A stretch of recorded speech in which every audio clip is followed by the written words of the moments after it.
రంగురంగుల హామీలు ఇచ్చారు. పాత ఇళ్లెందుకు కొత్త డబుల్ బెడ్రూమ్ ఇళ్ళు ఇస్తామన్నారు. నేతల హామీలు నీటి మూటలయ్యాయి. పాత ఇళ్ళు పాయే, కొత్తవి రాకపాయే. దీంతో కాగజ్ మద్దూర్ వాసులు పూరి గుడిసెల్లో అష్టకష్టాలు పడుతూ జీవనం సాగిస్తున్నారు. మెదక్ జిల్లా నర్సాపూర్ నియోజకవర్గంలోని కాగజ్ మద్దూర్ గ్రామం ఇది.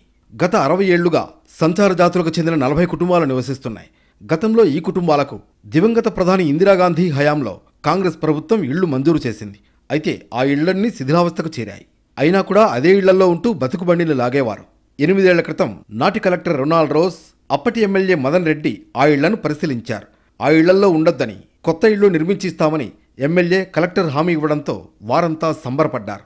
పాత ఇళ్లు ఖాళీ చేయాలని, త్వరలోనే కొత్త డబుల్ బెడ్రూమ్లు నిర్మిస్తామని చెప్పడంతో వారు ఉన్న ఇళ్లను ఖాళీ చేశారు. అయితే 8 ఏళ్లైనా ఇంకా ఇళ్లు నిర్మించకపోవడంతో లబ్ధిదారులు తీవ్ర ఇబ్బందులు పడుతున్నారు. సర్పంచ్ అన్నాడు కొన్ని రోజులు టైం పడుతుంది, ఆయన దొరుకుతలేడు మాకు. తర్వాత ఇక్కడ ఉండరని ఇక్కడేసిరు గుడిసెలు తెచ్చి ఇక్కడ వేసుకున్నాం. ఇక్కడ వేసుకున్న తర్వాత మాకు ఇండ్లు వస్తలేవంటే మళ్ళీ ఎలక్షన్లు వచ్చినాక టీఆర్ఎస్ వస్తే మీకు ఇండ్లు రావు, కాంగ్రెస్ వస్తే ఇండ్లు వస్తాయి, మాకే ఈ రోడ్లు అన్నారు. సరేలేని ఆయనకి వేసినాం. ఆయన వచ్చిండు. ఆయన వచ్చినాక ఆయన కట్టిలే, ఈయన కట్టిలే మాకు ఇండ్లు. 8 ఏళ్ల క్రితం ఉన్న ఇళ్లను వదులుకున్న పేదలు ఇప్పటికీ ఆ మిద్దెల్లోనే కాలం వెళ్లదీస్తున్నారు. మరికొందరు శిథిలావస్థకు చేరుకుని ఇళ్లలోనే ఉంటున్నారు. ప్రజాప్రతినిధులు, అధికారుల మాటలు విని నీడ కల్పించే ఇళ్లను కూల్చేస్తే తమ బతుకు బస్టాండ్ అయిందని ఆవేదన వ్యక్తం చేస్తున్నారు. 2 ఎకరాల భూమి ఉన్నదని మా ప్రతి ఒక్కరం దాని మీద బాండ్ పేపర్ తీసుకొచ్చి దాని మీద సంతకం పెట్టి మరి 2 ఎకరాల భూమి వాళ్ళకి రాసిచ్చినాం.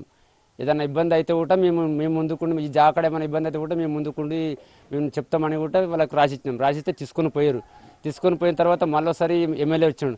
సార్ మరి ఇట్లా ఇల్లు వస్తాయన్నారా అంటే దానికి కాంట్రాక్ట్ దొరకట్లేదు బాబు, ఆ ఇంటికి సరిపోను బడ్జెట్ సరిపోవట్లేదంట. తర్వాత 2-3 నెలలని ఏదో మాట్లాడి కట్టిస్తామని అప్పుడు చూసిపోయాడు. గత ప్రభుత్వ హయాంలో తమకు సరైన న్యాయం జరగలేదని, ఈ సర్కారైనా తమను పట్టించుకుని తమ బాధలు పరిష్కరించాలని స్థానికులు కోరుతున్నారు.